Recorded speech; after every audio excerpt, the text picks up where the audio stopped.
trucks being weaponized against infrastructure in Canada and across the West, more than just Canada, across the West. The truck thing, I think, I just elevated it during the opening monologue here to the first story because I think it's important. There's other important stories happening too, but if I didn't put this first, we were going to go through a whole bunch of other stories before we got to this. So I think that this is important. We're going to start here. What is happening? This is Quebec. You can see this is a highway sign here. It says Three Rivers, Trois Rivers. Quebec, and I said that terribly. The only reason I froze it there was to show you the sign is this is very clearly Quebec. So this is happening across Canada. It's been happening since at least November of 23, and it is super expensive. And if you don't find the culprit, then the municipality pays. But it's hundreds of thousands of dollars of damage that these people are doing by doing what they're doing. And you can't do this by accident. This is not an accident, what's going on. So did I say there's lots to get to? Let's get to it. There's lots to get to. Let's get to it. Here's a truck strike overpass in Quebec. And I don't know what the name of this highway is. Let us know in the comments if you know. But it's 100% in Quebec. If you're driving this truck, okay, if you've ever driven a big vehicle, and like I haven't driven a big vehicle, I've driven a big van, but like not a big vehicle, right? That's a big vehicle. If you've got it up on a telescoped, if you've got your load up on a telescoped arm, when you're holding the steering wheel of a car, you almost become the car. You can feel the car. So if you've got this thing that's kind of unstable, and this guy's booking her down this highway, like to get up to that kind of speed with the load up and the tarp on like that, there is something definitely wrong with this situation. This did not happen. This isn't, oops, haha, I can't believe that happened. Highway speed impact of an overpass. Here we go. Oh, I'll get myself out of the way before I push play because it happens fast. Here, full desktop. Here we go. Look at this. Bam. Highway speed. I wouldn't want to be in that truck. I mean, that's not a zero-sum game, right? Like you are putting yourself at risk by doing that. But jeepers, creepers, and everybody around you. And I mean, I'm glad that the overpass seemed to really be no worse for wear after that strike. Honestly, like they drive under it, and it kind of looks like it handled it pretty well. Like the truck is decimated, but the overpass seems to be okay. Shrugs it off, right? I don't know if, I don't think you can reasonably chalk that up to an accident or a mistake. And there are people who are weighing in on the comments of that video and of me reposting it and so on and so forth, saying, yeah, that doesn't happen by accident. There's a lot that has to be going wrong for that situation, a truck to have its load up like that, going that fast, to have happened in the first place. Here's City News Vancouver. This is from January 2nd. This strike was from this morning. So this is January 18. I saw this yesterday. It was posted yesterday afternoon, January 17. So I assume that it happened recently, but again, it's the internet, so anything is possible, right? Anything is possible. And here's from January 2nd. This is City News Vancouver. So first one was Quebec. This is BC. The load on the flatbed truck scraped the number 3 road overpass over Highway 1 in Abbotsford Tuesday, driver BC confirms. So there's a lot of damage being done, specifically and particularly by excavators and heavy machinery, heavy equipment. So you're transporting heavy equipment and it's got like a hooked metal arm or something like that. And that just blows right through this concrete. And it probably still works afterwards. Like if you didn't know it had just gone through a couple of impacts, maybe you could get away with like, oh, I don't know why it's sluggish. I don't know why it's not being so responsive. You know what I'm saying? So maybe you get away with it. Maybe. This is the news article. This is a separate one. This is January 5th from Saskatchewan. City looking for witnesses following 2 overpass hit and run incidents. The city of Saskatoon is reaching out to the community for any information about 2 collisions that caused damage to separate overpasses during the evening of Wednesday, December 20th, 2023.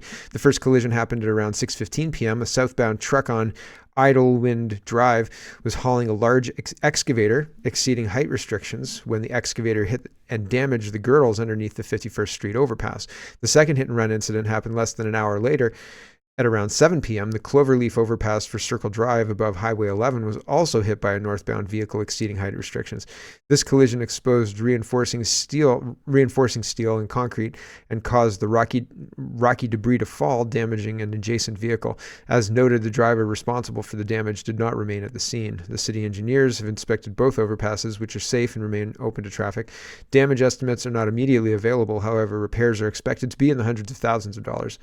If the responsible driver or drivers are not found, the city will pay for the full cost of the repair from the bridge Repair Reserve Fund. Municipalities are unable to submit infrastructure damage insurance claims through the SGI, but if the driver is identified, the repair bill may be covered by their insurance. So it seems like, could this be an attack to undermine the infrastructure and tie up municipal monies, another waste of money? Could it be an attack? I have no idea, but it seems like more than meets the eye here. Seems to be happening much more often than, well, it's often enough that the government is trying to do something about it, and I'll show you that in a minute. Here's Victoria in BC as well. All inbound lanes of Napier Street, Footscray, are blocked with an overheight truck stuck under the rail bridge. Avoid the area taking Hopkins Street to North Somerville Road to the south. So Victoria traffic. So this is, again, Canada, right? So these things are happening. Now, is this just a truck driver who doesn't speak English, couldn't read the sign, wasn't able to discern that his trailer was taller than the bridge? If you have a truck license, you should be able to discern that, right? No? I think so. I think you should be able to. Here's the Daily Hive. I think this is Daily Hive. It says, this needs to stop. This is posted December 28th, 2023. This needs to stop. Lower Mainland trucking company suspended after 6th infrastructure crash in 2 years. So is this accidental? Is this importing bad drivers? What is this? Why is this happening? Another traffic nightmare for commuters Thursday night on one of BC's busiest routes as a result of a commercial vehicle hitting an overpass has led to a major response from the province's transportation minister. Minister Fleming released a statement following the latest incident, which saw Highway 99 closed southbound in Delta after a semi-truck hit the 112th Street overpass around lunchtime, saying in part that this needs to stop. I mean, it's like a parent scolding a child. Quote, in the interest of public safety, BC's Commercial Vehicle Safety and Enforcement Branch, CVSE, has used its new power to suspend the safety certificate of the Freight Forwarders Limited. So there's real consequences for these trucking companies, but up until recently, there weren't. And here's a City News report from December 28th as well, saying BC trucking rules amended to increase penalties for overpass crashes, but it doesn't take effect until 2024. BC says it's taking tougher action to reduce the number of overpass and infrastructure crashes involving large trucks with increased fines and penalties. Amendments to regulations under Commercial Transport and Motor Vehicle Acts will take effect in June 24. So the fines right now are the lower ones that I'm going to tell you, okay? So the fines were, I think everybody would agree, ridiculously low and rarely issued, Minister of Transportation and Infrastructure Rob Fleming said Thursday. The new fines for offenses related to overheight loads will more than quadruple to be the highest in Canada. The province notes that while new fines will be the highest in the country, amounts are currently limited by legislation. It says it's reviewing potential legislative changes to allow for higher fines in the future. Most of the changes will target repeat offenders who Fleming says will see escalating penalties. Repeat offenders? So like you've done this more than once? Wow. Hold on. Fines for speed limiter non-compliance and tampering are being set at $295. So if you have a speed limiter on your truck, I don't know if the guy having the load up going fast on the 401 there would need a speed limiter, but if they tampered with that, that's $300. Overheight vehicles related fines are rising from $115. So if you have an overheight excavator and you cause hundreds of thousands of dollars worth of damage, you were getting a fine for $115. But those were rarely issued, right? Now to $575. While non-compliance with in-cab warning devices will result in a fine of $598. Right? $115 to $575 and $598. So a drop in the bucket. Nothing. Not even worth it, really. Right? Here's Megan. Another overpass crash today wedged this object between Highway 99 and 112th Street overpass in Delta. This video was sent in by a Daily Hive reader. Ooh, let's watch this video. I haven't seen this one. Wow, that's the damage afterwards. Oh, I thought we were going to see the strike. Darn it. I mean, if you see something that I haven't seen, that I haven't highlighted in this one, I was collecting them. I just started collecting them this morning, and this is what I've come up with, okay? Here's another one. Roz Alert says, propane truck crashes into railroad bridge, triggering a massive explosion. This is December 21st, 23. Numerous emergency crews are at the scene in Glenville, New York, after an 18-wheeler tractor-trailer carrying propane crashed into a railroad bridge, triggering a massive explosion. The explosion was visible for miles, with flames reaching as high as 200 feet in the air. Several several surrounding homes were evacuated. The 60-year-old driver from Texas has severe burns to his hands and face and was taken to the hospital. Investigators reported that the driver did not see a sign indicating a low height. So that's not great, right? And again, if you're in that truck, it's not a zero-sum game. You could get hurt, and like seriously hurt, right? So could it be accidental? I didn't see that. So the whole thing blew up right under the railroad bridge there. Pretty important infrastructure. Shucks darn, right? I mean, after experiencing the Iraq War, being alive when that whole thing happened, IEDs, and people blowing themselves up with suicide bombing and things like that, is it a stretch to believe that people who are ideologically driven would take the chance of being hurt, take the chance of being jailed, take the chance of being fined in order to inflict infrastructure damage like this in a semi-coordinated way? Semi-coordinated. Semi-trailer. Okay. Metro trains. I don't know where this is. Glen Waverly. Major delays due to a vehicle hitting a bridge in the Jordanville area. I don't know where Jordanville is. And I tried to find where Metro trains is, and it doesn't list there. It doesn't list where they are. So sorry. Select trains may terminate or originate at intermediate stations. Trains may remain stationary for extended periods or in between stations. Please listen for announcements because of this infrastructure attack. I mean, accidental strike. KWQC in Illinois, I think, or no, maybe not Illinois. This is in the States, though. This iconic red-covered bridge built in 1863 and one of only 5 remaining covered bridges. Oh, it is Illinois. In Illinois, suffered extensive damage after being hit by a semi-truck on Thursday morning. I mean, whoops, right? I didn't see the sign that said low height. A semi-truck? It's a covered bridge. Like a covered bridge that had horse and carriage being usually as the main intended traffic. A semi-truck? I wonder how much damage that semi-truck did. He probably didn't take care to go through it, carefully or anything like that. If you can, like, that's a semi-truck. Here's the bridge. If you're not a truck driver, right? Like, have you seen those? You get a whole bunch of 3D objects and you try and fit the 3D objects through the 2D hole, right? Like the sphere fits through and the square fits through. That does not fit, right? That does not fit. Here's BC's NDP. This is the first news article about the changes to BC trucking rules was reported on December 14th. Okay, to not take effect until 2024, June 24. So that's still 6 months away. BC NDP are re-upping on their announcement a month later. So 9 p.m. on the 15th of January. They say several times a year, commercial trucks, several times a year? How about several times a month? Commercial trucks hit or damage BC highway overpasses, causing major traffic jams and costing a ton to fix. That's why we think it's time for bigger fines and tougher penalties when it happens. Do you agree? So they're bringing this in. They're still campaigning on this. They haven't fixed the problem at all, not even a little bit. And it's not just happening in Canada, across Canada, and in the States, which I showed you. It's happening in Australia too. Here's a video footage of another strike. This is, I think it's it's a full load. The full load goes under this bridge here. And I mean, again, it'd be a squeaker. If I'm driving that truck, I'm thinking, oh, that's not going to make it. Like, there it is. Boom. Right? And I think it is an excavator. Yeah, there's like a piece of heavy equipment there. And the heavy equipment's fine. It's just it's a hook, right? Like you can see it's a hook. I have no idea what the piece of equipment is, but you can see right here, the hook. And like that just went straight through a whole bunch of concrete and a whole bunch of other stuff that it takes a lot of money to fix, right? Especially in this, post-carbon world. Concrete, wow, that's going to be expensive. Okay, let's talk about, so are trucks being weaponized against infrastructure in our country and across the West at this point in time? Or are we just importing terrible drivers? And I mean, like, I remember in high school jokes about specific drivers, specific groups of people who were particularly bad drivers. And like, that's considered racism now. So can you point out that these truck drivers are terrible, or is that racist, right? And if it's racist, are these truck drivers like not just terrible drivers, but actively trying to inflict harm on the country, also known as domestic terrorism?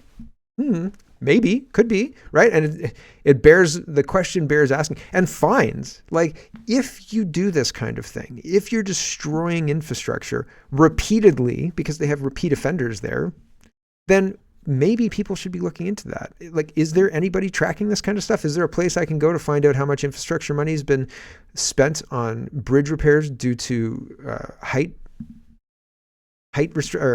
too high loads and things like that? Because I'm betting it would be a lot higher than I think. I was surprised to find as much stuff as I found. And I mean, this is a 20-minute segment, like Jeepers Creepers. That's a lot. Okay, moving on. We got to move on. Ethics. Justin Trudeau went on an $84,000 vacation, and Senator Batters says, wow, Justin Trudeau's completely tone-deaf response given in French to media question about his luxury $84,000 Jamaican holiday. The translation on news channels stated it to be, quote, I know that over the holidays, many Canadians stayed with friends, and I didn't see any questions about that. So, I'm doing the same things as all Canadians are doing. Roman Baber is responding to this as well. National Post headline, Trudeau defends free Jamaica vacation as MPs vote for ethics commissioner to testify. Like many Canadian families, we stayed with friends for Christmas vacation. All the rules were followed, right? All the rules were followed. I remember Hillary Clinton saying that. I didn't do anything illegal, right? Yeah, sure they didn't. Trudeau given free stay at $9,300 a night luxury Jamaican villa over the Christmas holidays. And he's saying that nothing to see here. Liberals sure have nice friends, says Roman Baber.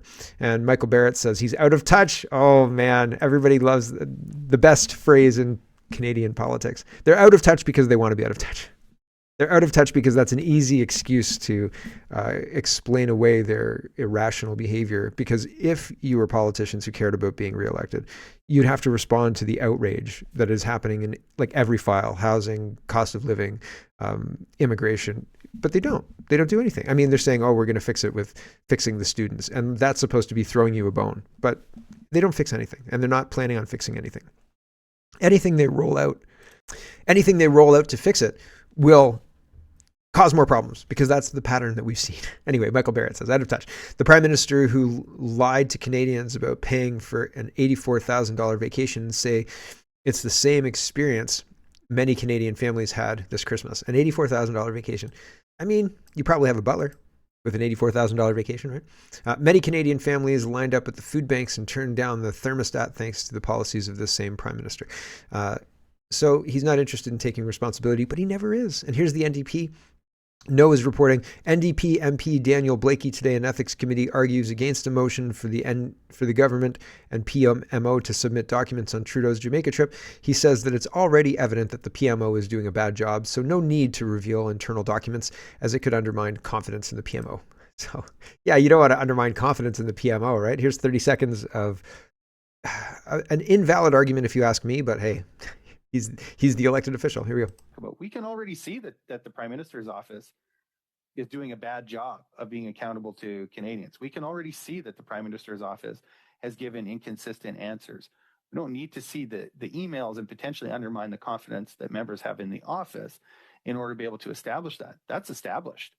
Now the question is, notwithstanding the pontifications of the PMO and the position of the day, whether those rules, first of all, were broken and whether those rules were adequate. But we can already. So we already know that he's terrible. What's the point in reading these documents that prove it? Well, I mean, there might be some utility in that. Let's talk about the WEF. The WEF are having their meeting in Davos right now, and they're doing, all the evil WEF stuff that they do. And Milei, who's the new president of Argentina. And, there's a lot of things in his background that make people go, but it seems like he's saying all the right things. He's like the Vivek Ramaswamy of Argentina. He's saying all the right things, doing all the right things. The people that love him. Here he is talking about what he's going to do when he goes to Davos. And he's like getting on the plane to go to Davos now. So they're in Spanish, but they're speaking, there's captions. So I'll read the captions. It says, what's the purpose of the trip to Davos? And he says, plant the ideas of freedom in a form that is contaminated of the 2030 socialist agenda, and the only thing it will bring is misery to the world. What will Wednesday's exhibition be based on? What's the objective? That freedom is the key to prosperity, he says. What is the meaning of the meeting with Christina G that you'll have on the same Wednesday? Keep talking and making it very clear of the conviction that we have in this change of course that the new government has marked. Thank you very much. So there you go. So a reporter is asking him, what are you going to Davos for? What are you doing there? And so on and so forth.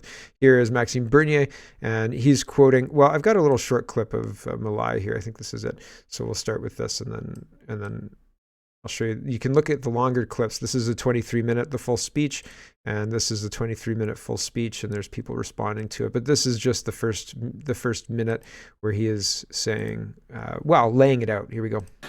Good afternoon. Muchas gracias. Thank you very much. Hoy estoy acá Today, I'm here para decirles que Occidente to tell you está en that the peligro. Western world is in danger. Está en peligro porque And it aquellos que is supuestamente deben endangered defender because los valores those de who are Occidente supposed to have to se defend the encuentran values of the cooptados West por una visión del are mundo co-opted by a inexorablemente conduce al vision of the fascismo, world that en inexorably consecuencia, leads to a la socialism pobreza. and thereby to poverty. Lamentablemente, Unfortunately, en las últimas in décadas, recent decades, motivados por algunos deseos motivated incessantes de by querer some ayudar al prójimo well-meaning y otros por el deseo de individuals pertenecer a una willing casta to help privilegiada, others, and others motivated by the wish to belong to a privileged caste, the main leaders of the Western world have abandoned the model of freedom for different versions of what we call collectivism. We're here to tell you that collectivist experiments are never the solution to the problems that afflict the citizens of the world. Rather, they are the root cause. Do believe me, no one better placed than us, Argentines, to testify to these 2 points. So, interesting way to start things off, right? And Maxime Bernier is quoting a part of this. I say the West is in danger, and I say this precisely because of those countries that should be defending the values of the free market private property are undermining the foundation libertarianism, opening up the doors to socialism and potentially condemning us to poverty, misery, and stagnation. It's happening here in Canada, says Maxime Bernier. And Concerned Canadian says, I don't care if you call it collectivism or any other label. The reality is a socialist agenda of centralized control and suppression of individual rights and freedoms. This isn't my model or ideology. Is it yours? So again, this is the whole speech from Alive. You can check that out. It's very interesting. Count Dankula goes through, and I think it's worthwhile to read this. It goes through this 23-minute speech, but much quicker than the 23 minutes. So I promise it won't take me 23 minutes to read this thread. Here we go. Count Dankula says, I was really disappointed when I found out Javier Milei was going to the WEF summit until I got a few minutes into his speech, and he's just telling them that everything they're doing is wrong and effed up and the root of all the world's problems. He's pulling a Gervais at the Golden Globes so far. And he just shit all over their socialist model and told them free market capitalism is the only way forward, LMAO. I think he's just Trojan horse them to shit all over their ideology to their faces, but I'm going to watch the rest. He's now putting up the stats and saying how from year zero to about 1800 global per capita GDP was at rock bottom and never increased during that time, and the only thing that changed was free market capitalism. He's going hard with the stats. The crowd is squirming. Also, LMAO, comments are turned off. Free market capitalism and trade is the only way to end hunger and poverty across our planet. The empirical evidence is unquestionable. The man is railing everything the WEF stands for to their faces. The state is financed through coercion. Man said taxation is theft. Yep. He's now explaining the basics of supply and demand economics. Convenient, since the WEF clearly needs to be educated on that. He's now asking them why anyone can be against the system of free market capitalism, which has a proven track record of lifting people out of poverty. He's now talking about libertarianism and telling the crowd its core values. Each core value is something the WEF is against. He said that there are those who seek to undermine everyone's freedoms for their own personal power and condemn the world to poverty, condemn to the world to poverty and stagnation. He didn't point any fingers, but it's clear he's talking about the WEF. I think he's being careful so he doesn't get pulled off stage. It should never be forgotten that socialism is always and everywhere an impoverishing phenomenon that has failed in all countries where it's been tried out. He's nuking them. He is now describing how market failures are almost always caused by state regulations and interference. The WEF wants complete totalitarian control of the market. Yeah, we're watching that happen in Canada right now with the state monkeying in the auto market. And like, they're going to destroy that industry. If you can't sell gas cars in Canada past 2035, there won't be an auto market in Canada, period. Battery-powered cars aren't going to do it. Back to this. Whatever you whenever you want to correct a supposed market failure inexorably as a result of not knowing what the market is, or as a result of having fallen in love with a failed model, you're opening up the door to socialism and condemning people to poverty. Schwab is sweating. All of that base feminism radical agenda has led to is greater state intervention to hinder the economic process, giving a job to bureaucrats who have not contributed anything to society. Examples are international organizations committed to pushing this agenda. He's now talking about how neo-Marxists have co-opted all of our institutions.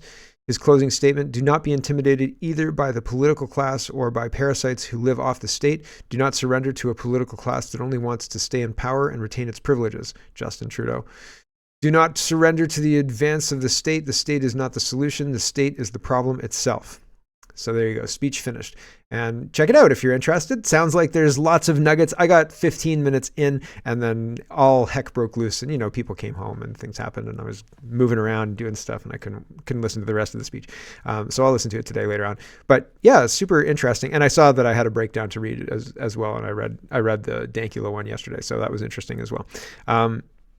Interesting. We'll see how it goes, right? I mean, it's so tiring looking for the bad guy in every good guy, right? So hopefully he's just a good guy who happens to have questionable history, Vivek.